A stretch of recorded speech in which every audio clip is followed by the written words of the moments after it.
Makanya orang yang bertakwa mendapatkan kemenangan karena paling tidak dia selamat daripada kekufuran, dan yang kedua dia selamat daripada dosa dan maksiat. Ini babu taubah, artinya atau derajat taubah, artinya dia selalu bertobat untuk menghindar dari dosa-dosa kemaksiatan, dari dosa-dosa yang diharamkan oleh Allah Subhanahu wa taala. Ini derajat yang kedua. Derajat yang ketiga, ayat takis subuhat. Ya. Dia menjauhi sesuatu yang subuhat, sesuatu yang ragu-ragu. Ya. Kenapa? Karena Rasulullah SAW mengatakan, "Faman waqa'a fi subuhat waqa'a fil haram." Barang siapa yang masuk ke dalam area remang-remang, abu-abu yang dianggap tidak jelas, maka ini adalah masuk ke dalam hal-hal yang bisa jadi itu adalah haram.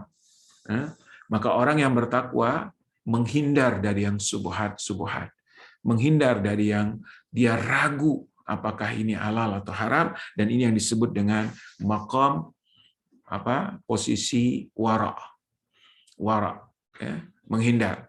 Seperti bagaimana para sahabat takut sekali memasukkan sesuatu yang dia ragu halal atau haramnya barang tersebut. Ya.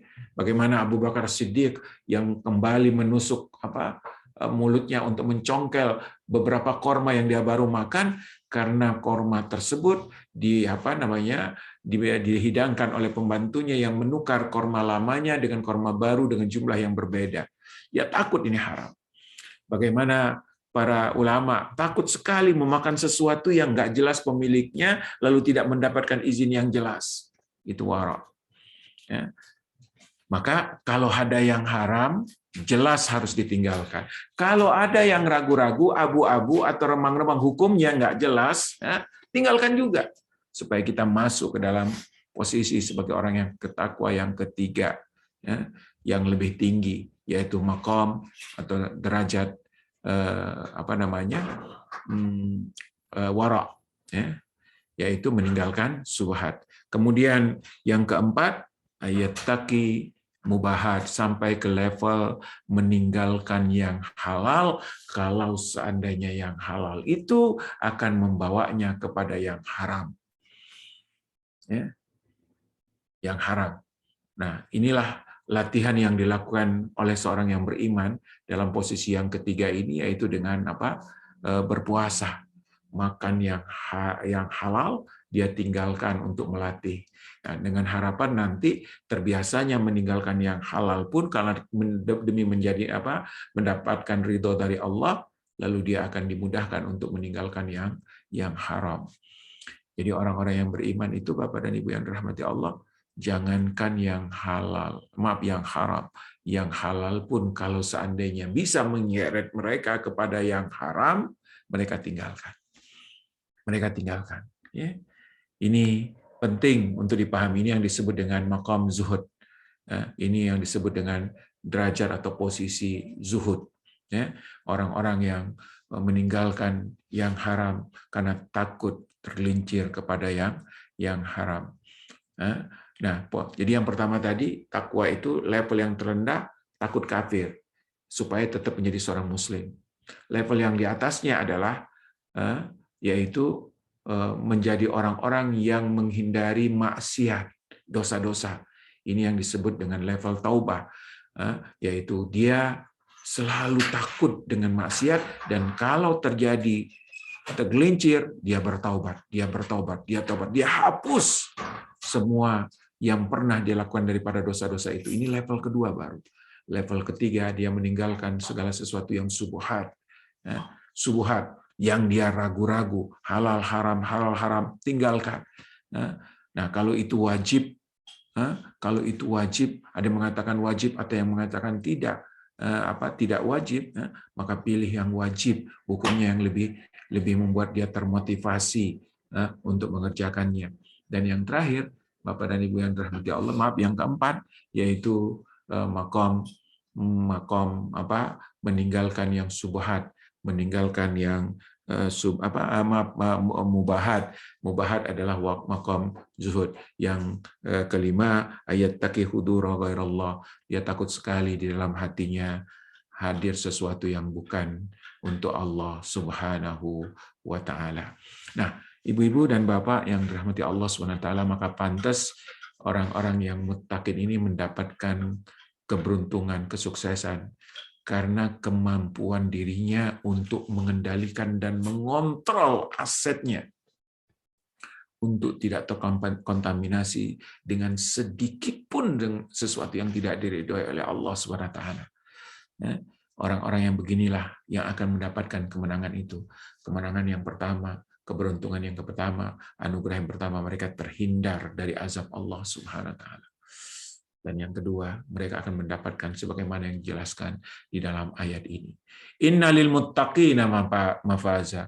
Kemenangan-kemenangan yang akan dia rasakan semakin lama semakin besar, keberuntungan-keberuntungan. Dan Bapak dan Ibu yang dirahmati Allah, memang hidup ini adalah kompetisi untuk mendapatkan kemenangan yang sesungguhnya. Kompetisi, perlombaan untuk mendapatkan piala yang sesungguhnya. Piala itulah yang dijelaskan oleh Allah Subhanahu wa taala di dalam ayat ini, dan itulah yang membuat apapun yang dikorbankan, apapun yang dikalahkan, yang ditinggalkan, yang dikorbankan, itu insya Allah tidak sebanding dengan kemenangan, dengan keberuntungan yang akan diberikan oleh Allah Subhanahu wa taala, karena kita ingin betul selamat dan mendapatkan apa yang dijanjikan oleh Allah Subhanahu wa taala. Orang yang bertakwa tentunya mengorbankan banyak hal dalam hidupnya, sebagaimana tadi. Luar biasa. Dia tinggalkan, dia paling takut dengan kekafiran. Karena kekafiran pasti membuat kehancuran. Sudah selesai. Jadi ketika kita na'udzubillah kafir, selesai dalam api neraka. Yang kedua, maksiat. Maksiat ini yang menghancurkan. Na'udzubillah, ketika kita tidak takut dengan maksiat, kita akan tergelincir kepada level yang lebih rendah lagi. Kita tidak takut kepada kekufuran. Yang ketiga, yang subuhat, yang ragu-ragu. Yang orang mengatakan khilaf ini, ada yang mengatakan haram, ada yang mengatakan tidak. Itu subuhat. Udah, tinggalin aja. Kenapa? Karena ketika kita masuk ke subuhat, kita akan tergelincir kepada derajat yang lebih rendah, yaitu derajat maksiat. Makom maksiat, yaitu makom orang-orang yang tidak pernah bertaubat kepada Allah Subhanahu wa taala. Dan yang di atasnya adalah mubahat. Rasulullah SAW bersabda bahwa la yu'minu ahadukum, tidak beriman seseorang di antara kamu, hatta takuna hawahu, sampai hawa nafsunya mengikuti apa yang aku bawa. Perhatikan Bapak dan Ibu yang dirahmati Allah, keinginan, minat, kecenderungan, hobi, apapun itu tidak boleh masuk kepada ruang lingkup yang 3 tadi. Tidak boleh masuk dalam ruang lingkup kekufuran, tidak boleh masuk ruang lingkup maksiat, dan tidak boleh masuk dalam ruang lingkup subuhat. Bahkan kalau kita melakukan hal-hal yang atau hobi atau apapun, masih masuk dalam mubahat, tetapi cenderung untuk membawa kita kepada yang subuhat, yang maksiat, orang-orang yang bertakwa meninggalkannya. Nah, inilah kemenangan orang-orang yang berjuang di dalam hidupnya untuk mendapatkan derajat di sisi Allah SWT sampai ke level yang sesungguhnya, itu takwa kepada Allah Subhanahu wa taala. Nah, Imam Ali bin Abi Thalib mempunyai definisi yang populer sekali tentang takwa dan indah sekali untuk kita ingat dan kita amalkan. Ali bin Abi Thalib berkata, at-taqwa hiya, takwa itu adalah al-khaufu minal jalil. Al-khaufu minal jalil, takut kepada yang maha agung, maha mulia, yaitu Allah. Wal amalu bitanzil.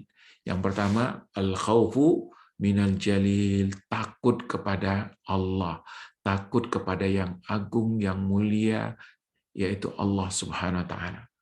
Yang kedua, al-amalu bit-tanzil, mengerjakan semua yang diturunkan oleh Allah. Tanzil yang diturunkan Allah Subhanahu wa taala. Apa itu? Dua, Al-Qur'an dan hadis.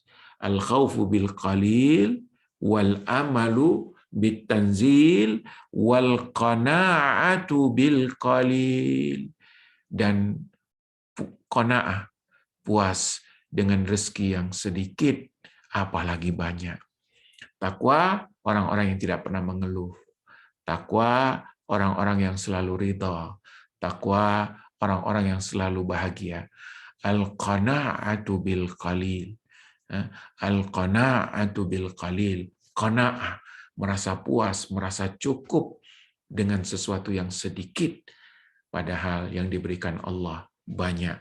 Wal isti'dad liyaumil rahil, wal isti'dad liyaumir rahil, dan hidupnya selalu dalam mempersiapkan diri untuk hari di mana dia harus pulang. Pulang kemana? Pulang ke akhirat. Pulang kampung asli kita. Jadi Imam Ali menyebutkan ada 4 pekerjaan orang yang bertakwa. Yang pertama, al-khaufu minal jalil, takut kepada Allah. Yang kedua, al-amalu bit-tanzil, hidupnya beramal, berbuat, beraktivitas, melakukan semua yang diturunkan oleh Allah Subhanahu wa taala dalam Al-Qur'an dan hadis, dan meninggalkan apapun yang dilarang oleh Allah Subhanahu wa taala dalam Al-Qur'an dan hadis. Dan yang ketiga, dia ridho dengan yang diberikan oleh Allah. Qanaat, nggak ngeluh, nggak ngomel. Ya. Ini orang yang hidupnya bahagia. Dan yang terakhir, hidupnya selalu dalam persiapan untuk perjalanan yang panjang, perjalanan ke akhirat. Nah, dari sinilah Bapak dan Ibu yang digambarkan, dia digambarkan oleh Allah Subhanahu wa taala dalam Al-Qur'an ini, bahwa pantaslah orang seperti itu mendapatkan keberuntungan, kemenangan, kebahagiaan. Apa itu? Hadaiqa wa anaba. Hadaiqa wa anaba. Dia akan dapatkan Bapak dan Ibu yang dirahmati Allah. Taman-taman, kebun-kebun yang isinya buah-buahan dan anggur. Gambaran yang begitu jelas tentang kenikmatan memenuhi kebutuhan makan kita. Kebutuhan, kenikmatan, kenyamanan kondisi fisik kita. Bapak dan Ibu, hadaiqa wa adam, kebun-kebun, taman-taman yang dipandang begitu indah, yang dinikmati begitu nyaman, dan yang dimakan begitu banyak dan enak. A'nab menggambarkan bahwa yang didapatkan itu bermacam-macam dan berjenis-jenis. Dan salah satunya adalah anggur. Bapak dan Ibu yang dirahmati Allah. Beda banget dengan orang-orang yang bertakwa, orang-orang yang kafir. Mendapatkan ancaman dan mendapatkan tempat yang sangat pedih. Jadi untuk kebutuhan di dunia yang kita anggap sebagai sebuah kebutuhan, makan, tempat tinggal, kenikmatan-kenikmatan dunia yang kita cari, kita kumpulkan begitu lama dan begitu keras kita bekerja, akan didapatkan. Dan tentu apa yang akan didapatkan itu jauh sama sekali berbeda dengan apa yang ada di muka bumi. Hadaik. Kebayang Bapak dan Ibu yang dirahmati Allah, kalau di dunia ada rumah yang punya kebun, betapa indahnya ketika pemandangannya juga begitu indah, udaranya begitu indah, dan hasilnya begitu indah. Sekarang didapatkan itu di akhirat dalam bentuk yang tidak bisa kita bayangkan berapa lipat kali, jauh lebih baik, lebih indah, lebih enak, lebih nikmat. Wa kawaiba atraba. Jadi dunia ini Bapak dan Ibu, orang berhias dengan apa yang dia miliki, dengan hartanya, dengan kebunnya, dengan perusahaannya, dengan rumahnya, berbangga-bangga dengan yang dia makan. Makanya orang, na'udzubillah, kadang-kadang berpoya-poya untuk makan, menghabiskan jutaan, puluhan juta, bahkan ratusan juta untuk makan. sekali makan. Ya. Digambarkan oleh Allah SWT. Dan yang kedua adalah hubud dunia itu yaitu tadi, hubun nisa. Ya. Wanita berhias untuk laki-laki dan laki-laki berusaha untuk mendapatkan wanita. Ya. Lalu Allah SWT menggambarkan orang-orang yang bertakwa menjaga syahwatnya, menjaga keinginannya terhadap itu di dunia. Allah SWT balas dengan kawaib atraba. Dia dapatkan bidadari-bidadari, ya, gadis-gadis yang atraba. Maka hubungan-hubungan yang halal yang terjadi di akhirat adalah hubungan-hubungan yang sangat indah dan sangat nikmat. Wa ka'san dihaqa. Bapak dan Ibu yang dirahmati Allah. Jadi kalau disebut ka'as itu artinya khamar. Ka'as itu artinya adalah gelas-gelas, itu maksudnya bukan gelas-gelas kosong, tapi dihaqa, gelas-gelas yang penuh dengan khamar. Bapak dan Ibu yang dirahmati Allah SWT, di dunia khamar itu adalah minum yang memabukkan. Ya, begitu banyak orang yang menghancurkan hidupnya, menghancurkan dirinya, menghancurkan cerdasannya untuk minum khamar, ya, sehingga mabuk, otaknya rusak. Ya. Pada hari itu orang-orang yang bertakwa yang menghindarkan dirinya untuk menyentuh khamar itu di dunia, ya, dihalalkan oleh Allah dalam format armor yang berbeda sama sekali tidak memabukkan. Ya. Dengan bau, biasanya orang kalau meminum wine, meminum apa, menciumnya, menikmati baunya. Dan khamar di akhirat baunya bukan main, luar biasa. Dan warnanya indah sekali, bening, bersih. Bapak dan Ibu yang dirahmati Allah SWT, wa ka'san dihaqa, akan minum dari gelas-gelas yang penuh dengan khamar, ya, penuh dengan minuman yang di sini diharamkan, di sana sudah tidak haram. Maka tahan nafsu untuk tidak menyentuh apapun yang diharamkan oleh Allah Subhanahu wa taala. Tahan nafsu dari meraih kekayaan dengan cara yang haram. Tahan nafsu untuk menikmati dunia, syahwat dengan cara yang haram. Dan tahan nafsu untuk memuaskan makan minum kita dengan cara yang haram, minum khamar yang haram, Allah SWT akan berikan kita kenikmatan itu nanti dalam bentuk yang jauh berlipat. Tidak ada di akhirat itu Bapak dan Ibu yang sama dengan yang di dunia ini. Tidak ada yang sama kecuali nama. Orang menyebutnya khamar di sini, di situ khamar, tapi tidak sama sama sekali. Hinab, anggur di sana dengan anggur di sini tidak sama sama sekali. Ya. Luar biasanya Bapak dan Ibu yang dirahmati Allah Subhanahu wa taala. Perhatikan Ibu, ayat berikutnya, la yasma'una fiha.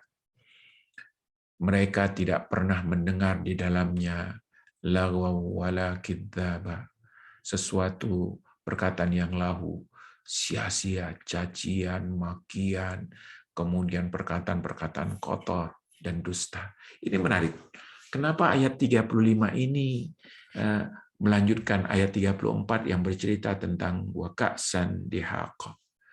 Nauzubillah, Bapak dan Ibu perhatikan apa yang terjadi, gambaran ketika orang, ya, kumpul di satu taman, ya, dengan kehidupan yang hedonis, yang semua boleh, ya, kumpul di satu tempat, ya, yang dengan uang yang begitu banyak dan kaya misalnya, ya, kumpul. Apa yang terjadi Bapak dan Ibu yang dirahmati Allah? Biasanya adalah mereka kumpul karena mereka tidak punya iman dan uang banyak, yaitu tadi perjudian dan main wanita. Lalu berikutnya minum khamar, mabuk-mabuk. Dan kalau sudah mabuk, apa yang terjadi Bapak dan Ibu yang dirahmati Allah? Kalau sudah mabuk, apa yang terjadi? Ngomongnya pun tidak terkontrol. Orang mabuk, akalnya nggak berfungsi, ngomongnya nggak terkontrol sama sekali. Isinya adalah cacian, makian, omong perkataan-perkataan kotor. Itu di dunia. Makanya Allah katakan, nanti itu, ya, pertemuan atau kumpulnya orang-orang di akhirat, ya, di surga Allah Subhanahu wa taala itu, di hadaik, di kebun-kebun yang begitu indah dengan buah-buah yang begitu enak dan nyaman, dengan berkumpulnya juga bidadari-bidadari, dan mereka minum hal-hal yang dahulu diharamkan, khamar,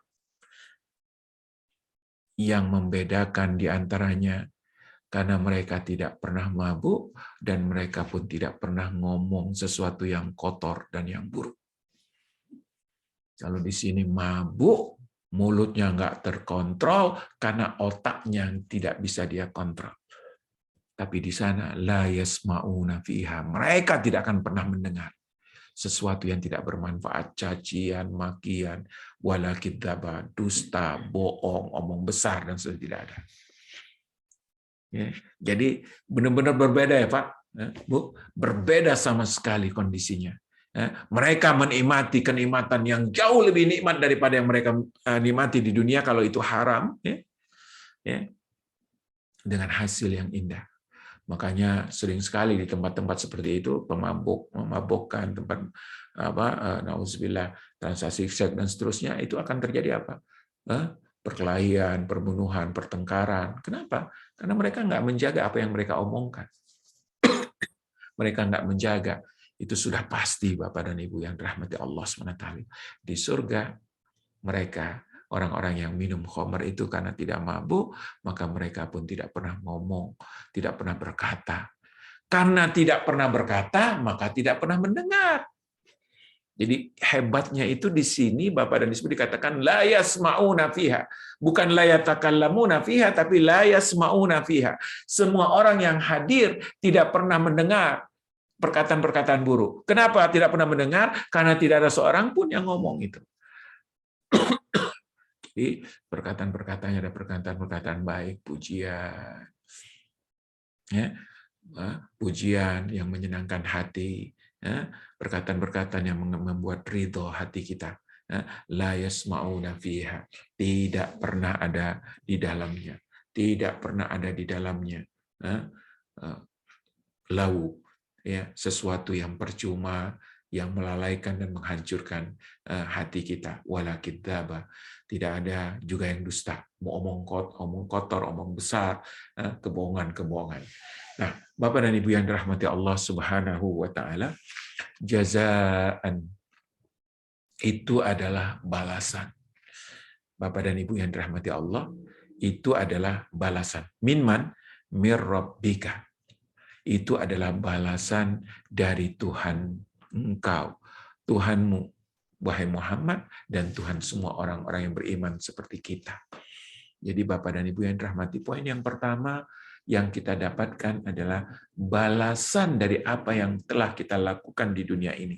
Yang tadi, menghindari 4 hal. Menghindari kekufuran, menghindari maksiat, menghindari subuhat, lalu menghindari mubahat yang membawa kita kepada maksiat, yang membawa kita kepada subuhat, yang membawa kita kepada kekufuran. Dia jaga dirinya di dunia ini, dia hindari untuk melakukannya karena takut kepada Allah Subhanahu wa taala, al-khaufu minal jalil. Kemudian dia wal amalu bitanzil, semua perintah Allah Subhanahu wa taala dilakukan. Wal qana'ah bil qalil, dia nggak lihat besar kecil, tapi yang dia lihat ini adalah nikmat Allah. Nikmat Allah, dia syukuri. Wal isti'dad lil yaumir rahil, inilah yang dia dapatkan, jazaan. Bapak dan Ibu yang dirahmati Allah, perhatikan poin pertama, nanti akan saya jelaskan kalimat berikutnya yang begitu indah.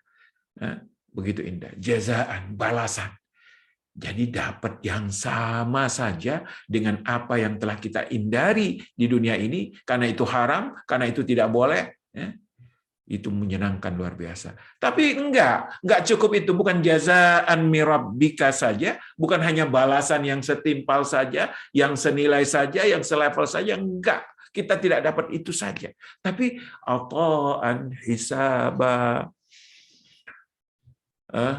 Ata'an hisaba. Bapak dan Ibu yang dirahmati Allah, kalimat hisab di sini bukan perhitungan, tapi kalimat hisab ini bukan perhitungan, tapi kalimat hisab ini yaitu maksudnya adalah orang itu diberikan atau pemberiannya begitu banyak, Jadi yang diberikan, Bapak dan Ibu yang dirahmati Allah SWT, yang kita minta.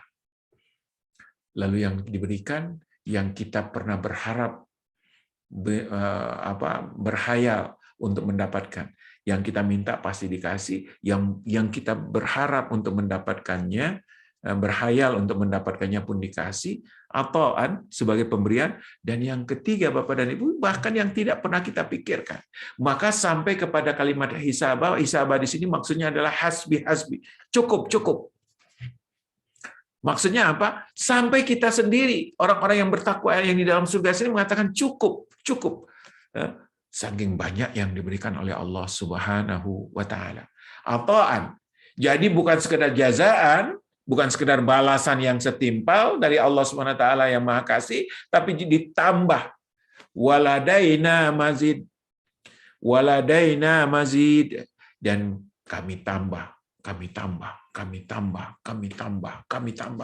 sampai orang yang menerima itu mengatakan hasbu, yaitu cukup. Luar biasa Bapak dan Ibu yang dirahmati Allah. Di neraka orang-orang kekurangan, di surga orang-orang berlebih. Inilah yang disebut dengan kemenangan. Ya. Kemudian Allah SWT berfirman, Rabbis samawati wal ardh wa ma bainahumar rahman. Tuhan pencipta alam semesta dan bumi, langit dan bumi, wa ma bainahuma, dan di antara apapun yang ada di antara keduanya, wa ma bainahumar rahman. Ya, Bapak dan Ibu yang dirahmati, Ar-Rahman itulah yang memberi. Jadi siapa yang membalas? Siapa yang min rabbik itu?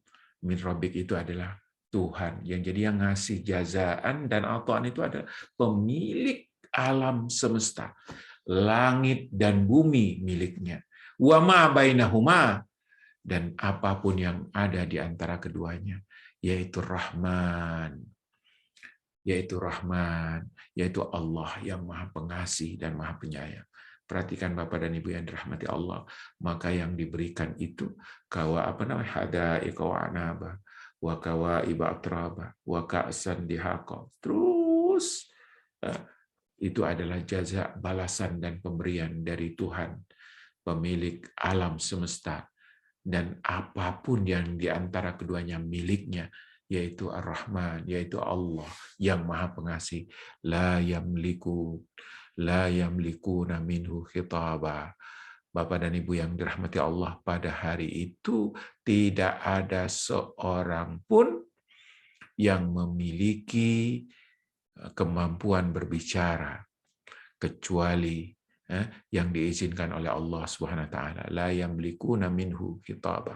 Karena kita tidak akan mampu berbicara di hadapannya, tidak akan mampu untuk ngomong di hadapannya, Bapak dan Ibu yang dirahmati Allah. Beda banget dengan hari ini, Bapak dan Ibu yang dirahmati Allah. Nanti kita juga akan kita jelaskan. Beda banget dengan hari ini. Orang bisa protes, mulutnya bisa ngomong, berngomong apapun yang batil diomongin. Yang batil, dusta diomongin, protes yang nggak masuk akal gitu ya. Dan tentu orang-orang di dalam neraka pasti semuanya protes, Bapak dan Ibu yang dirahmati Allah. Kalau orang-orang dalam surga tidak akan pernah ada protes.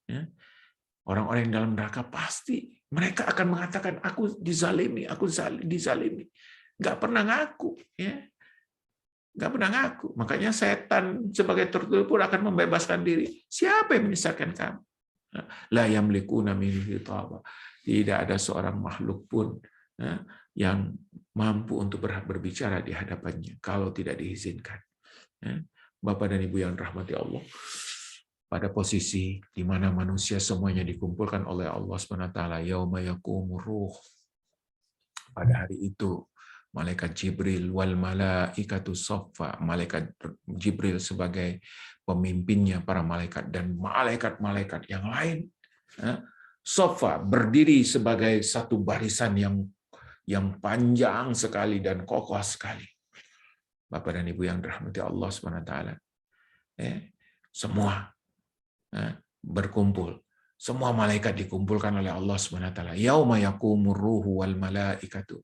Kita bayangkan sekarang, kita saja melihat misalnya ada parade militer, di mana satu bangsa melakukan show off, mempertunjukkan kekuatan militernya. Ya, paling jumlahnya berapa? 1 juta, 2 juta, 10 juta, atau berapapun. Ya. Kebayang nggak Bapak dan Ibu, pada suatu hari, malaikat Jibril pun akan berbaris bersama semua malaikat dengan jumlah tentu jauh lebih banyak dibanding kita. Dalam hadis dikatakan tidak ada satu jengkal di langit kecuali ada malaikatnya. Ya, jumlahnya jauh lebih banyak daripada kita, Bapak dan Ibu yang dirahmati Allah. Yauma yaqumur ruhu wal malaikatu shaffa, yaitu pada hari di mana malaikat Jibril dan para malaikat-malaikat yang lainnya berbaris. La yatakallamun, tidak ngomong, tidak berbicara, illa man azina lahur rahman wa qala shawaba. Tidak ada yang ngomong, bahkan malaikat pun tidak ngomong, diam. Malaikat pun tidak ngomong, diam. Mereka tidak ngomong kecuali yang diizinkan oleh Allah SWT. Maka nggak seperti saat ini, Bapak dan Ibu. Perhatikan orang-orang yang biasa komplain, tidak taat, banyak ngeluh, pada saat itu bingkem. Nggak bisa ngomong. Illa man azina lahu rahman, kecuali yang diizinkan oleh Allah SWT. Dan kalaupun ngomong, waqala shawaba, mereka tidak akan mampu ngomong bohong.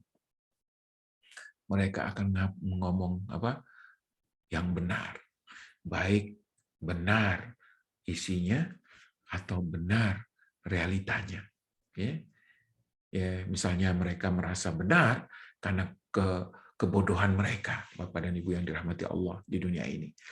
Ya, illa man azina lahu rahman, kecuali diizinkan oleh yang Maha Pengasih dan Maha Penyayang. Luar biasa indah sekali, Bapak dan Ibu. Di dalam ayat ini semestinya Allah menggunakan ayat-ayat kekuasaan, sifat-sifat yang berkuasa. Illa man azina lahul aziz, illa man azina lahu qahar, misalnya. Aziz yang maha perkasa, qahar yang maha mampu memaksa. Tapi enggak, di sini Allah gunakan sifat yang luar biasa. Betapa manusia dalam ketakutannya, betapa manusia dalam kekhawatiran terhadap dirinya. Semua malaikat berbaris, tidak ada satupun yang ngomong, kecuali Allah mengizinkannya. Dan Allah di sini memakaikan atau mengambil sifatnya yang indah sekali, itu Rahman, yang pengasih. Maka tidak ada yang terzalimi, Bapak dan Ibu yang dirahmati. Wa qala shawaba, dan kalaupun ngomongnya ngomong yang benar. Dzalikal yaum, hari itu adalah hari al-haq, hari yang benar. Benar pasti ada, benar pasti terjadi, yaitu hari kiamat. Jadi sifat daripada hari kiamat atau nama daripada hari kiamat juga disebut dengan ya al-yaumul haq, hari yang pasti ada, hari yang pasti terjadi. Hari ini yang begitu luar biasa yang harus kita perhatikan.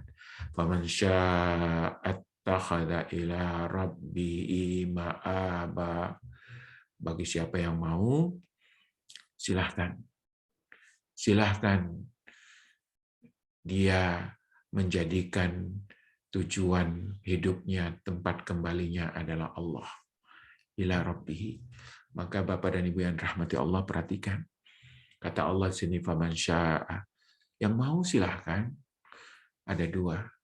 Apakah kita mengambil jalan kepada selain Allah? Pengen ngejar dunia, pengen ngejar kehebatan-kehebatan dunia, menjadikan kita menjadi sombong, menjadi merasa hebat, merasa angkuh. Silakan, kata Allah. Faman syaa. Kata di sini faman syaa, siapa yang mau? Faman syaa, siapa yang mau, ittakhadha ila rabbih ma'aba. Siapa yang mau mengambil jalan, mengutamakan, memilih jalan menuju Tuhannya, mengambil sikap, mengambil pilihan untuk bertemu dengan Tuhannya, mengambil sikap, mengambil jalan untuk menghindari semua yang dimurkai oleh Allah SWT, silakan. Dzalikal yaumul haq, kata Allah. Itu hari sudah pasti. Tinggal kalian silakan pilih. Kalau kalian beriman kepada Allah, kalian beriman kepada yaumul akhir, kalian beriman dengan peristiwa ini, maka pasti kalian akan mengambil jalan yang mencari keridhaan Allah, jalan yang ingin mendapatkan kasih sayang Allah dengan mengambil sikap takwa tadi. Faman syaa'a attakhadha ila rabbih ma'aba. Kalimatnya pakai kalimat syaa. Siapa yang mau silahkan, yang nggak mau silahkan.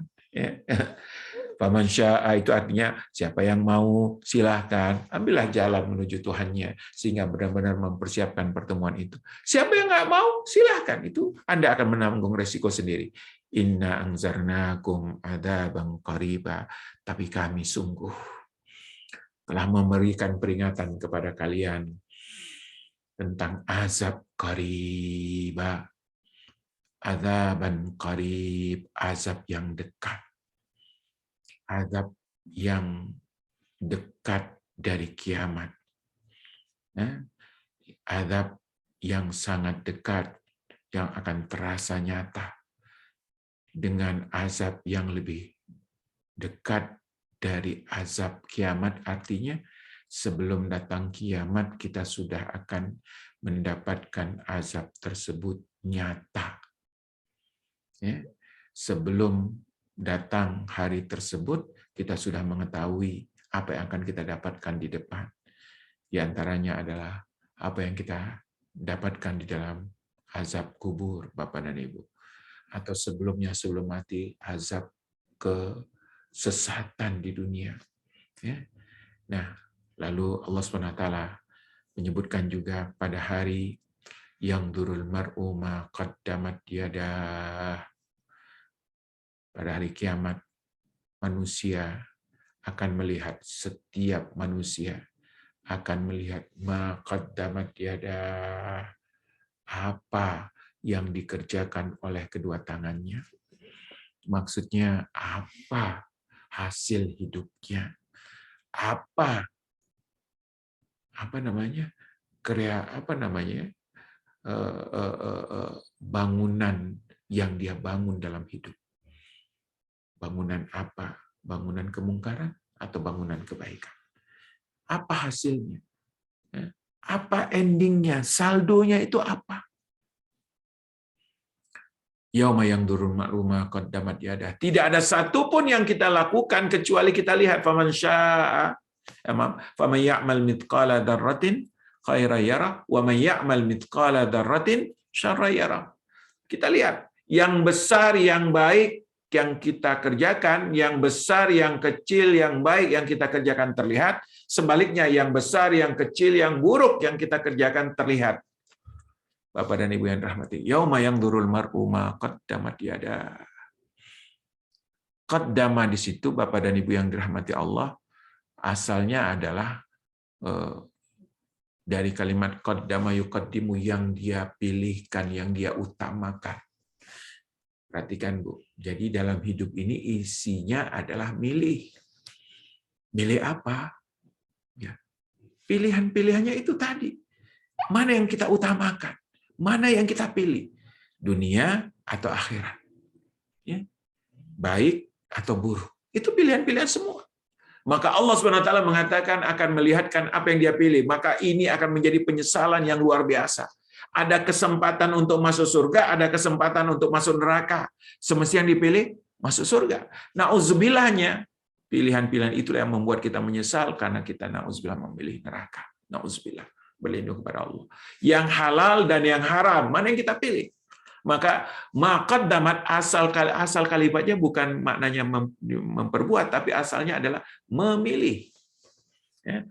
Memilih atau mengutamakan. Mana yang kita utamakan? Ya, seperti kehidupan dunia ini, Bapak dan Ibu. Setiap hari kita mempunyai, setiap detik kita punya pilih-pilihan. Allahu Akbar, ada panggilan azan. Kita punya pilihan, mengerjakan sholat, atau menundanya, atau melalaikannya. Bersedekah, haji, dan semua pilihan.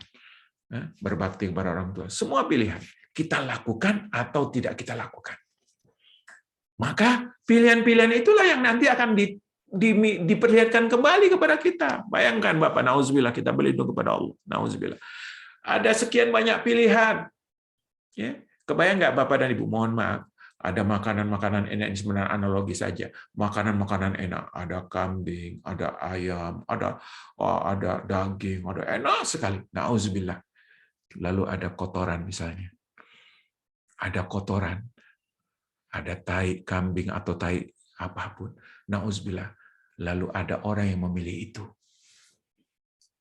Ada orang yang memilih itu. Ya, kebayang Bapak dan Ibu? Betapa menyesalnya kita telah memilih itu misalnya. Maka antara dunia dengan akhirat itu nggak sebanding, Pak, dengan kotoran. Nggak sebanding. Ya. Maka kita salah pilih sekali saja, lalu kita menyesal, itu kita akan malu berkali-kali. Kenapa kau pilih begitu? Sekarang, Bapak dan Ibu yang dirahmati Allah, pada hari itu manusia akan diperlihatkan pilihan-pilihannya. Pilihan-pilihannya. Ya. Pilihan apa yang kita pilih? Ya seperti saat ini. Milih ngaji atau tidak misalnya. Akan diperlihatkan. Milih belajar atau tidak. Milih sholat atau tidak. Milih bersedekah atau tidak. Milih taat atau tidak. Dan seterusnya. Dan pilihan itu banyak di muka kita. Lalu Allah mengatakan pada hari itu manusia akan melihat semua pilihan-pilihannya. Semua yang dia utamakan. Semua yang dia bela. Yang dilakukan oleh itu. Dan mayoritas orang akan menyesal melihat pilihan-pilihan tersebut. Wa yaqulul kafir, terutama orang-orang kafir. Kafir ini maksudnya orang-orang yang menolak kebenaran-kebenaran Allah. Kafir ini maksudnya adalah orang yang tidak mau menerima peringatan-peringatan Allah. Mereka semua orang-orang yang tidak taat dan tidak bertakwa kepada Allah, mereka akan mengatakan, ya laitani kuntu turaba. Ya laitani kuntu turaba. Seandainya saja aku tidak pernah ada. Seandainya saja aku tidak pernah hidup. Seandainya saja aku hanyalah pasir, debu. Belum menjadi manusia. Sehingga tidak ada penyesalan yang begitu berat. Ya laitani kuntu turaba, seandainya aku tidak pernah lahir. Seandainya aku tidak pernah hidup. Maka aku tidak pernah memilih. Tapi itu sudah tidak ada, Bapak dan Ibu yang dirahmati Allah. Makanya luar biasa surat An-Naba ini mengingatkan kita kepada hakikat kehidupan yang nyata. Jangan pernah salah memilih. Jangan pernah memberikan prioritas yang salah. Qaddama yuqaddimu artinya memilih, mengutamakan, memprioritaskan. Mana yang kita prioritaskan, Bapak dan Ibu? Mana yang kita utamakan? Kehidupan dunia yang pendek dan singkat. Lalu kita kalahkan, kita cueki, kita acuhkan kehidupan dunia, kehidupan akhirat yang panjang. Mana yang kita pilih? Mana yang kita utamakan? Hati-hati. Mudah-mudahan Allah SWT memberikan hidayahnya kepada kita. Demikian Bapak dan Ibu tentang surat An-Naba bagian terakhir, dan kita bahas ini.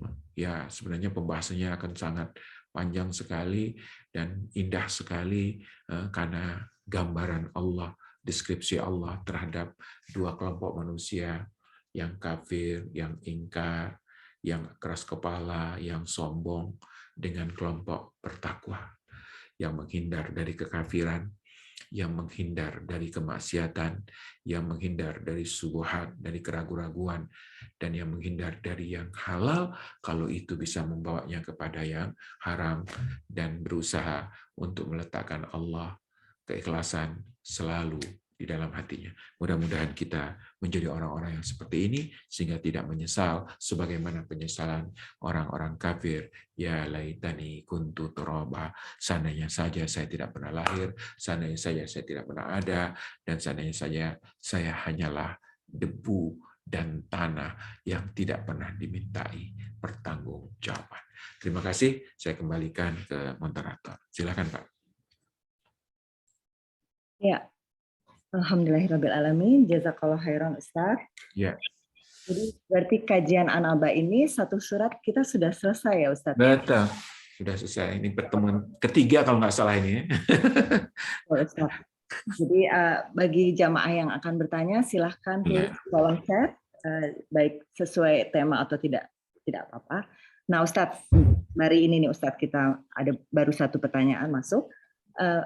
Ustadz, jadi ini kan sebenarnya surat An-Naba ini di juz 30 ini mengatakan bahwa disinilah satu kabar gembira gitu ya, bahwa menjelaskan Allah tuh bahwa menjelaskan bahwa orang-orang yang bertakwa di hari kiamat itu pasti kita akan mengalami sukses besar ya Ustadz ya. Betul.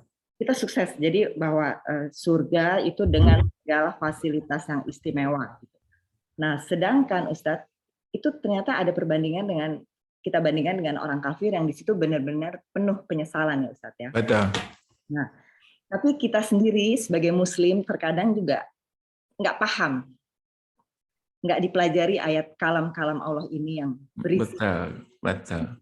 Satu hadiah, satu peringatan. Jadi tidak, sebenarnya juga ada kabar agak yang di awal-awal tuh agak menakutkan juga ya, agak sedih juga ya, karena mengenai kiamat, mengenai ada hari besar, ada hari berbangkit yang sebenarnya kita itu kan gaib ya Ustadz ya. Ya.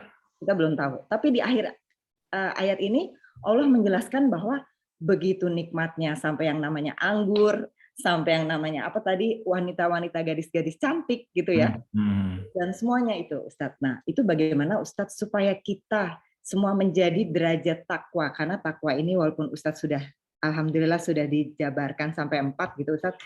Ini supaya kita lebih mudah Ustadz untuk menjadi makom makin tinggi gitu. Itu gimana Ustadz? Ininya Ustadz apa saran dari Ustadz untuk ya. derajat. Baik, Bapak dan Ibu, ini pertanyaan yang menarik. Jadi gini, semakin tidak kenal, semakin tidak mau. Semakin tidak kenal, semakin tidak berminat. Semakin tidak kenal, semakin tidak terpikirkan. Sebaliknya, ya, semakin kenal, semakin mau. Semakin kenal, semakin berminat. Semakin kenal, semakin fokus kepada apa yang kita kenal. Kalau tidak kenal dengan surga, maka kita tidak akan pernah berminat dengan surga. Kalau tidak kenal dengan surga, maka kita tidak akan pernah mengarahkan hidup kita mengarah kepadanya. Mohon maaf Bapak dan Ibu, kita menganggap bahwa kekayaan kita, kesuksesan kita, keberhasilan kita dengan dunia sudah segala-galanya. Ya, begitulah manusia. Sangat terbatas sekali ilmunya, sangat terbatas sekali fokusnya sebanding dengan ilmunya. Nah, orang yang datanya, informasinya tentang dunia saja, wajar dia ngejar dunia. Dan dia kira dunia itu sudah segala-galanya. Dia korbankan apapun untuk mendapatkan dunia itu. Waktunya, kebahagiaannya, akhiratnya, semua untuk dunia. Karena anggap udah segala-galanya. Ternyata nothing. Sama sekali nggak ada nilainya. Turab, debu. Maka kebodohan yang paling bodoh di muka bumi ini adalah tidak mengenal akhirat. Silahkan cari sepinter apapun profesor, kalau dia tidak mengenal akhirat, bodoh. Karena dia akan menyesal. Makanya orang yang tidak menyempatkan diri untuk mengenal Allah, mengenal kehidupan setelah dia mati, dia adalah sebodoh-bodoh manusia, dan dia akan mengatakan, ya laitani kuntu turaba, kalau seandainya saja aku nggak pernah ada. Dan na'udzubillah, orang-orang yang mengutamakan kehidupan dunia dan lupa bahwa dunia ini modal akhirat. Bukan dunia untuk dunia.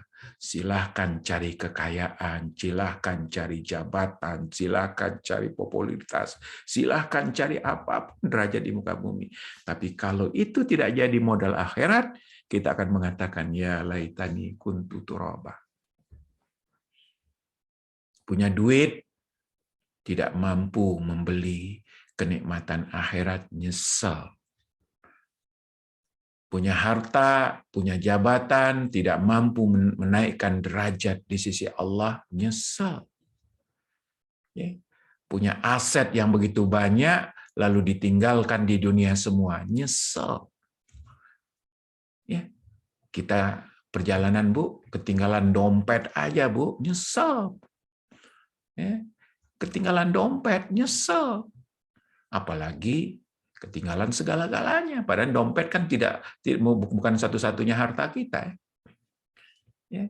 Ketinggalan dompet aja tuh nyesel. Bahkan bukan hanya dompet, ketinggalan HP, ketinggalan charger aja kadang-kadang kita pusing. Kebayang nggak, Bu? Ya. Makanya kita baru saja di pesantren di Kampung Maghfirah buka pesantren Husnul Khotimah. Ada kesimpulan yang menarik. Ya, kesimpulannya adalah orang belum hidup sampai dia mengingat mati. Orang belum hidup sampai mengingat mati. Kenapa? Orang yang tidak pernah mengingat mati belum menjadikan hidupnya bekal untuk mati. Orang tidak pernah cerdas sampai dia menjadikan hidupnya untuk bekal setelah mati.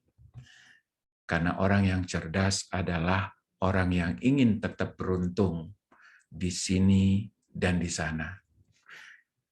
Orang yang gila adalah orang yang meninggalkan semua yang dia miliki, lalu dia berani untuk hidup tanpa bekal di hidup yang sangat panjang. Oleh sebab itu, Bapak dan Ibu, ayat ini akhir daripada surat An-Naba. Naba itu artinya berita besar.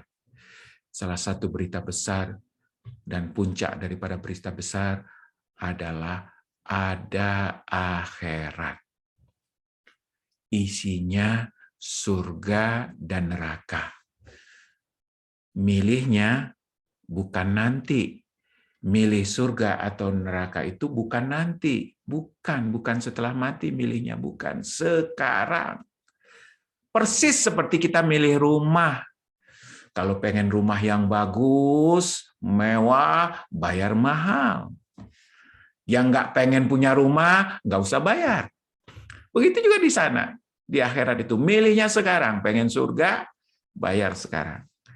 Bayar dengan waktu kita, bayar dengan tenaga kita, bayar dengan harta kita, bayar dengan kesungguh-sungguhan kita. Maka menyesallah, na'udzubillah, orang yang punya segalanya di dunia dan tidak memiliki apapun di akhirat karena tidak pernah percaya dengan akhirat. Begitu kira-kira, Bu. Allahu a'lam. Ya, jazakallah khairan Ustaz. Masya Allah, sangat jelas Ustaz. Allah dimudahkan. Ya, baik Ustaz, kami menuju kepada pertanyaan. Pertama, ini di luar tema ya Ustaz ya. Mohon pencerahannya. Maaf, di luar tema Ustaz. Di dalam Al-Quran terdapat 114 surat. Tapi hanya ada 113 surat yang dimulai dengan Bismillahirrahmanirrahim. Kecuali surat At-Taubah. Tidak dimulai dengan Bismillahirrahmanirrahim. Mohon pencerahannya Ustadz dan terima kasih. Assalamualaikum warahmatullahi wabarakatuh. Ya, begitulah adanya turunnya. Jadi turun Al-Quran ini kan apa istilahnya wahyu, rosman, wa ma'nan. Wahyu dari Allah, tulisannya dan maknanya. Nah, Bapak dan Ibu yang dirahmati Allah, kalau mengapanya Allah yang tahu, tapi banyak para ulama yang mencarikan hikmahnya atau bukan latar belakang, tapi alasan-alasan yang mungkin bisa kita pahami. Nah, salah satunya Bapak dan Ibu yang dirahmati Allah SWT, bahwa ayat ini, surat At-Taubah ini adalah merupakan dibuka pertamanya dengan kalimat yang menandakan bahwa berlepas diri daripada kesalahan-kesalahan dan dosa-dosa, bara'atu minallahi wa rasulihi ilal ladzina ahadtum minal musyrikin. Bahwa Allah SWT dan Rasulnya tidak ada hubungan, berlepas diri dengan segala komitmen-komitmen yang dibuat oleh kalian dari apa yang orang-orang musyrik lakukan dan bangun. Jadi kalimatnya dibuka dengan satu yang tidak ada hubungannya dengan Allah dan Rasul. Nah, kalimat baro'ah itu artinya Allah tidak ada apa? Tidak ada hubungan dengan apa yang dilakukan oleh orang-orang kafir itu, komitmen-komitmen yang mereka bangun dan buat itu. Makanya tidak dibuka dengan Bismillah. Kan nggak pantas dengan nama Allah. Allah berlepas diri kan gitu, nggak apa. Makanya tidak pakai Bismillah. Allahu a'lam.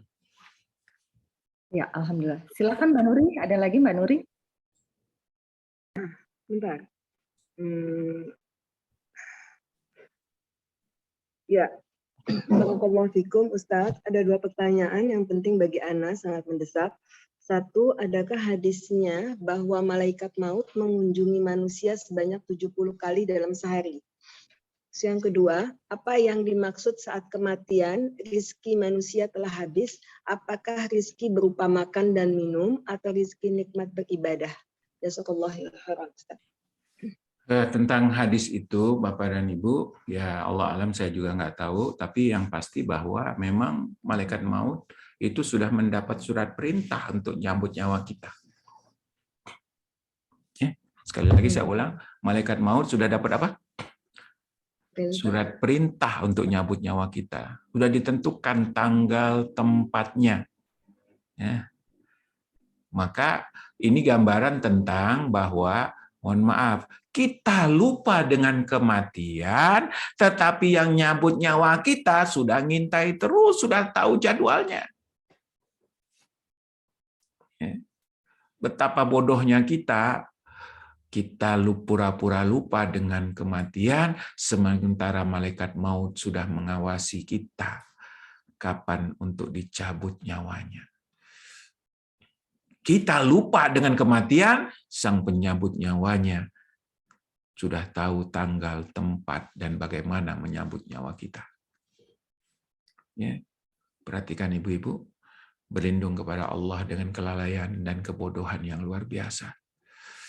Makanya nggak kebayang Bapak dan Ibu, kita bermaksiat sementara malaikat maut ngawasin kita, mengintai kita untuk segera mencabut nyawa kita.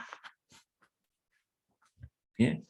Gambaran 70 kali itu, angka 70 itu dalam bahasa Arab artinya tidak terbatas. Bisa berkali-kali, bisa setiap saat. Ya.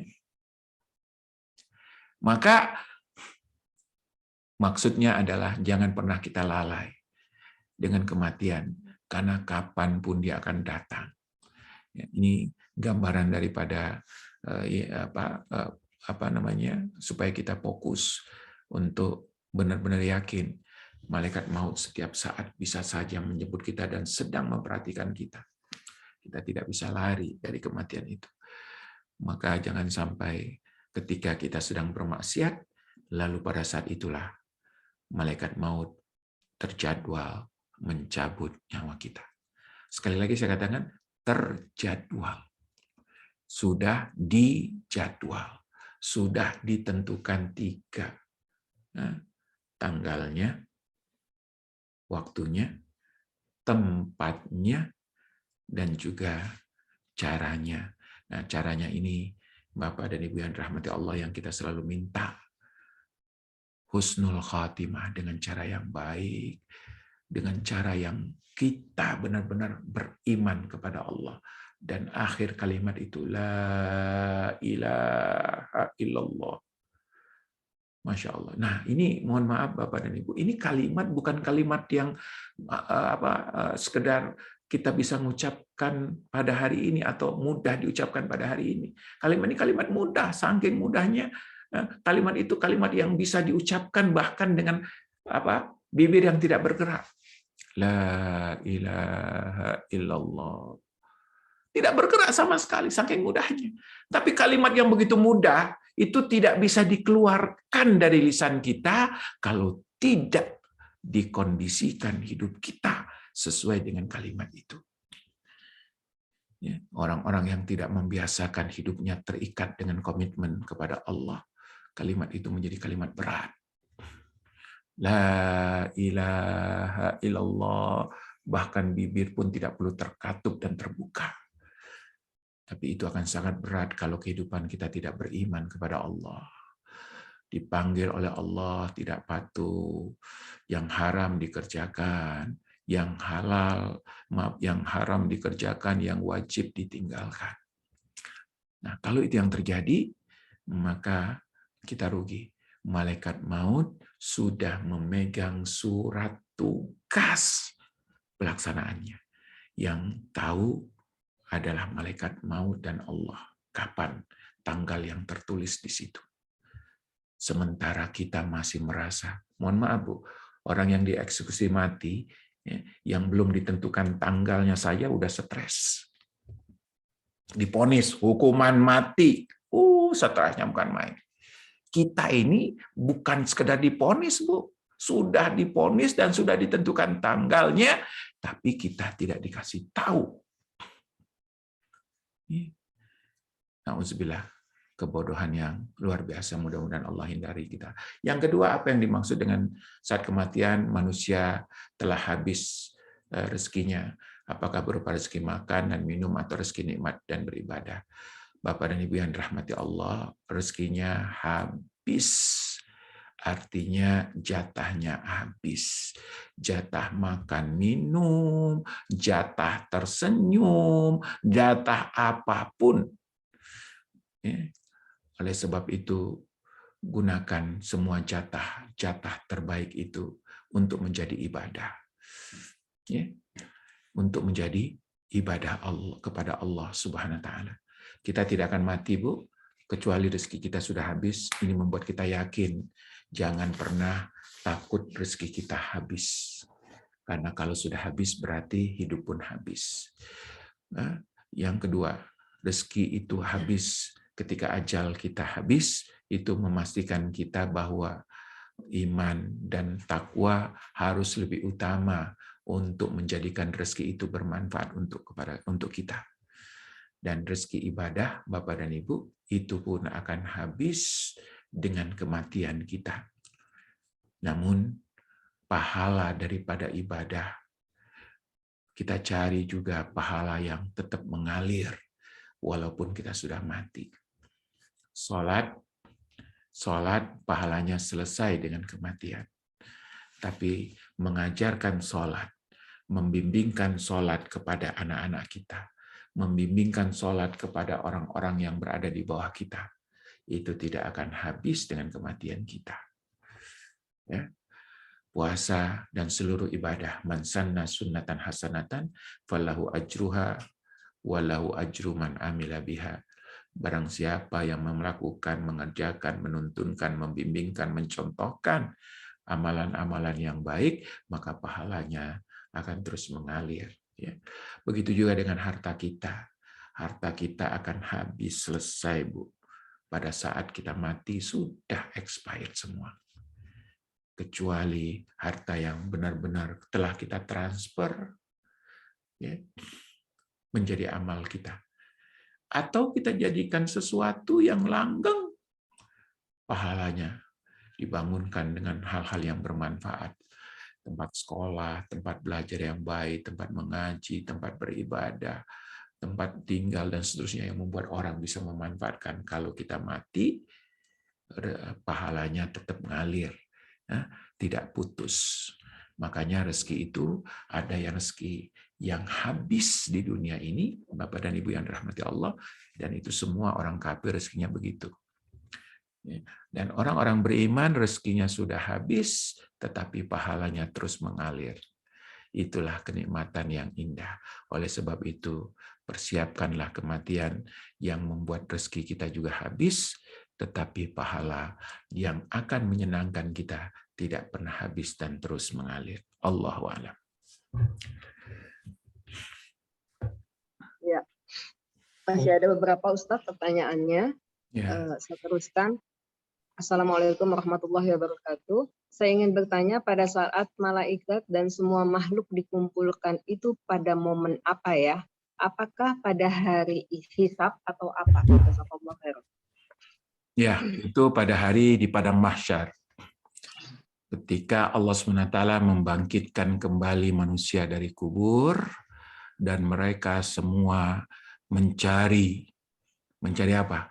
Mencari pemimpin-pemimpin mereka, mencari panutan-panutan mereka, mencari referensi hidup mereka itu siapa. Ya, maka mereka akan berbaris. Ya, akan berbaris di bawah panji-panji pemimpin-pemimpin mereka itu. Kalau pemimpin-pemimpin mereka adalah pemimpin-pemimpin dunia yang lupa akhirat, kumpul dengan mereka. Tapi ketika kita menjadikan pemimpin kita adalah Rasulullah Shallallahu Alaihi Wasallam, kita pun akan mencari panji yang dibawa oleh beliau dan berbaris di belakang beliau. Bapak dan Ibu yang dirahmati Allah, kalau kita menjadikan referensi kita, hidup kita adalah tokoh-tokoh dunia yang lupa akhirat, kita akan kumpul dengan mereka. Hati-hati Bapak dan Ibu memilih teman, memilih apa istilahnya, kelompok-kelompok gitu, geng-geng gitu ya. Perhatikan Ibu, pilihan-pilihan yang kita pilih hari inilah yang akan menjadi kelompok-kelompok kita nanti di akhirat. Mereka akan panik, panik sekali ketika melihat ketidakpastian nasib mereka. Apalagi semakin hari semakin diperlihatkan bagaimana ancaman di depan mereka. Sementara orang yang beriman, semakin hari semakin jelas. Fadkhuli fi ibadi, kata Allah SWT. Fadkhuli fi ibadi, masuklah ke barisan, ke kelompok hamba-hambaku. Itu kalau kita beriman. Ya. Wadkhuli jannati, kelompok yang barisannya udah jelas di depan masuk surga. Ya. Sementara na'udzubillah kelompok-kelompok yang menjadikan tokoh-tokoh dunia yang nggak kenal Allah jadi pemimpin mereka, dan mereka merasa paling pintar pada saat ini, dia akan nyesal. Yang baris di belakang Firaun, yang dibaris di belakang tokoh-tokoh misalnya Karma, pemikir-pemikir komunis, mereka berbaris di belakangnya, nyesal sehabis-habisnya, digiring. Dan malaikat pada saat itu, Bapak dan Ibu, berbaris mengelilingi untuk memperlihatkan kepada manusia, kalian semua tidak ada apa-apanya dibandingkan dengan pasukan Allah. Malik Yaumiddin, penguasa hari kiamat. Allah pun akan mengatakan, limanil mulkul yaum, siapa yang mempunyai kekuasaan pada hari ini. Oleh sebab itu, Bapak dan Ibu yang dirahmati Allah, jangan salah mencari referensi hidup. Jangan tuhankan akal dan otak kita. Jangan jadikan referensi utama manusia-manusia yang otaknya terbatas, akalnya terbatas. Kebenaran-kebenaran mereka sangat-sangat subjektif. Mari kita jadikan referensi kita dalam hidup adalah Al-Quran dan sunnah Rasulullah SAW, sehingga kita benar-benar menjadi orang yang selamat. Ketika malaikat berbaris, Jibril berbaris, tambah yakin, tambah lapang. Sebaliknya orang-orang yang tidak kenal dengan malaikat Jibril, tidak pernah mengenal malaikat-malaikat, tidak pernah kenal ajaran-ajaran Allah, mereka akan takut, setakut-takutnya. Itu hari yang sangat menakutkan, Bapak dan Ibu yang dirahmati Allah. Makanya pada hari itu kita butuh syafaat Rasulullah SAW. Siapa yang dapat syafaat? Orang yang sudah kenal. Orang yang menjadikan Rasulullah sebagai pemimpinnya. Orang yang taat dengan Allah dan taat kepada Rasul Muhammad SAW, nggak mendadak-dadak. Ya. Jangan sampai minta syafaat tapi nggak pernah taat. Taat dahulu, baru ada pertolongan. Syafaat itu adalah pertolongan yang diberikan oleh Rasulullah dengan izin dari Allah. Begitu, Ibu. Mungkin terakhir satu lagi ya, karena sudah jam 9, hampir setengah. Ya, satu lagi nih Ustadz ya.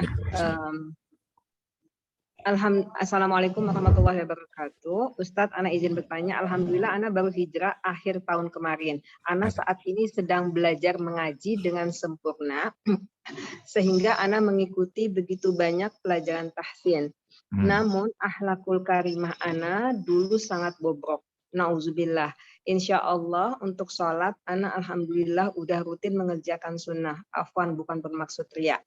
Pertanyaan Ana, manakah yang harus Ana pelajari atau pedalami dulu Ustadz dalam hijrah Ana? Kebetulan Ana baru akan membeli buku hadis Sahih Bukhari untuk mendalami kisah Rasulullah. Mohon saran dan penjelasan Ustadz. Baik, Ibu atau siapa ini? Masya Allah, semoga Allah SWT tambahkan hidayah kepada Ibu atau Bapak ini, Ibu ya? Ya, kepada yang bertanya. Semoga Allah SWT tambahkan hidayahnya, tambahkan keimanannya. Yang perlu dipelajari ketika kita baru mengenal Islam ya, adalah tentang pokok-pokok dari ajaran Islam. Yang pertama, akidah. Ya, yang pertama apa? Akidah. Akidah keyakinan kita kepada Allah Subhanahu wa taala itu adalah dasar paling utama. Kenal siapa Tuhan kita. Kenal Allah Subhanahu wa taala. Karena kalau kita tidak kenal, maka keimanan tidak akan pernah tumbuh. Maka iman akan tumbuh berbanding dengan kenalnya kita kepada Allah Subhanahu wa taala. Akidah harus kuat. Kita kenal dengan lawannya yaitu syirik. Hati-hati dengan kesyirikan, ya, hati-hati dengan kesyirikan. Terus yang kedua, Ibu, kita aplikasikan akidah yang benar itu dengan ibadah yang benar, dengan ibadah yang benar. Ibu, ibadah itu harus dipelajari dengan baik. Pertama, kita pelajari tata caranya. Tata caranya harus benar. Ittiba kepada Rasulullah SAW, mengikuti Rasulullah. Ya, kita pelajari tata caranya, lalu kita pelajari makna isinya. Ketika sholat, kita paham apa yang kita baca, sehingga semakin nikmat sholat tersebut. Ketika seseorang masuk Islam, dia mengerti bagaimana beribadah, sholat, puasa, zakat. Dan haji kalau dia akan berangkat haji. Dia pendalam betul, Ibu. Ya. Terus dia mengerti tentang haknya Allah. Haknya Allah adalah kewajiban kita. Ya. Dan yang terakhir, bagaimana kita bersikap, berperilaku, akhlak. Nah, Al-Quran bagian penting daripada memahami 3 hal ini. Makanya membaca Al-Quran penting. Tapi dengan bersamaan itu 3 hal ini juga dipelajari. Menurut saya, jangan kepada referensi langsung ke Sahih Bukhari atau apa. Tapi kita pelajari hal-hal yang paling utama dahulu yang harus diketahui. Yang kalau dalam istilah para ulama adalah malayasa muslim jahlu. Apa yang seorang muslim tidak boleh tidak tahu. Ya. Boleh, Ibu, saya punya buku, nanti bisa menjadi bekal, yaitu bimbingan Islam untuk seorang Muslim dari hidup sampai mati. Sambil Ibu belajar mengaji, sambil Ibu belajar memperbaiki bacaan, pelajari dulu isi Islam secara total atau secara umum, baru nanti setelah dalam pelajari. Lebih daripada itu silakan baca Sahih Bukhari, Sahih Muslim, karena level itu level keempat biasanya. Ya. Para ulama dahulu belajar Al-Quran, belajar hadis, itu pertama. Ya, lalu yang belajar Al-Quran, belajar hadis itu maksudnya menghafal Al-Quran, menghafal hadis itu dari kecil. Ya. Baru setelah itu mereka mempelajari matan-matan, rumusan-rumusan atau ringkasan-ringkasan daripada isi agama Islam. Baru setelah itu mereka belajar dalil-dalil. Ya. Baru setelah itu mereka belajar kitab-kitab hadis seperti Sahih Bukhari, Sahih Muslim, dan seterusnya. Jadi untuk kita yang awal, cari buku ya, yang meringkas semua isinya sehingga kita tahu secara global. Dan itu penting untuk semua kita, bukan hanya orang-orang yang baru masuk Islam, tapi siapapun kita. Penting banget. Jangan sampai cara sholat pun masih salah, cara puasa pun masih salah. Sholat di safar aja, saya sering sekali. Kalau sholat di rest area itu masih banyak yang tata caranya masih nggak benar. Ya. Cara menjamak dan mengkosor juga belum tahu, dan seterusnya. Bagaimana hubungan suami istri, bagaimana hubungan orang tua, dan seterusnya. Itu hal-hal yang seperti itu yang dicarikan buku yang ringkas tapi jelas untuk menjelaskan agama Islam. Seorang datang kepada Rasulullah SAW mengatakan, ajarin aku Islam, dan setelah itu aku tidak pernah bertanya lagi. Aku ingin kembali ke kampungku. Lalu Rasulullah SAW mengajarkan rukun Islam kepada orang ini. Mudah-mudahan Allah tambahkan hidayah kepada kita semua dan kita semangat untuk belajar Islam. Belajar Islam itu adalah belajar hidup. Maka orang yang semakin belajar Islam, semakin pandai hidupnya. Dan orang yang semakin pandai hidup dengan cara Islam, maka semakin bahagia dan dia akan mendapatkan kebahagiaan dunia dan kebahagiaan akhirat. Saya kira demikian. Mudah-mudahan apa yang kita bahas bermanfaat untuk saya dan kita semua, dan mudah-mudahan Allah SWT jadikan kita orang-orang yang beruntung. Minal faizin, ya, orang-orang yang beruntung karena ketakwaan yang ada di dalam hati kita. Terima kasih. Saya kembalikan ke moderator. Ya Ustadz, jazakallahu khairan, wa barakallahu fiik, alhamdulillahirabbil alamin. Jadi kita telah selesai membahas mengenai surat An-Naba, berita besar bahwa adanya akhirat nanti. Surga itu adalah yang dijanjikan oleh Allah untuk orang-orang yang bertakwa ya Ustadz ya. Betul. Ustadz katakan ini bagus sekali, cari apapun di dunia ini untuk menjadi model akhirat. Harta, jabatan, aset digunakan untuk terus mendekatkan kepada Allah. Dan orang belum bisa hidup, belum sampai hidup sampai dia mengingat kematian. Jadi kita harus pandai-pandai selalu mengingat kematian ya Ustadz ya. Betul. Dan tadi bagus sekali Ustadz juga katakan, surga dan neraka jangan nanti milihnya, justru dari sekarang ya Ustadz. Betul. Perjalanan ke surga itu adalah justru kita di dunia ini beramalnya. Baik Ustadz, silahkan Ustadz mau closing statement dan tutup dengan kafaratul majlis. Ya, baik, saya kira mudah-mudahan Allah SWT memasukkan kita dan mengumpulkan kita di surganya, karena kita telah memilih surga itu di sini. Dan mudah-mudahan Allah SWT menjadikan kita orang yang membeli surga dengan apa yang telah direzekikan oleh Allah SWT di dalam kehidupan kita ini. Dan kita dijadikan kita orang yang istiqomah, fokus untuk meraih kebahagiaan di akhirat nanti. Mari kita tutup dengan kafaratul majlis. Subhanakallahumma wa bihamdik, asyhadu an la ilaha illa anta, astaghfiruka wa atubu ilaik. Assalamualaikum warahmatullahi wabarakatuh. Waalaikumsalam warahmatullahi wabarakatuh. Jazakallahu khairan Ustadz. Baik para jamaah, dengan berakhirnya kajian ini, akhir kata kami ucapkan subhana rabbika rabbil izzati amma yasifun wa salamun alal mursalin walhamdulillahirabbil alamin. Semoga kita semua dapat mengamalkannya, tadabbur alam, dan ini menjadi syafaat kita nanti di yaumul hisab. Setiap kata-kata kalam Allah ini semua mendapatkan bernilai pahala ya Ustadz ya, 10 kebaikan. Dan semoga kita selalu istiqomah untuk selalu bersemangat dalam menuntut ilmu. Sampai berjumpa lagi insya Allah 2 pekan lagi. Dari pengurus kami mohon maaf apabila masih ada beberapa pertanyaan yang belum kami sempat tanyakan. Baik, dari kami Assalamualaikum warahmatullahi wabarakatuh. Waalaikumsalam warahmatullahi wabarakatuh. Barakallahu fiik Ustadz. Ya, kami mohon izin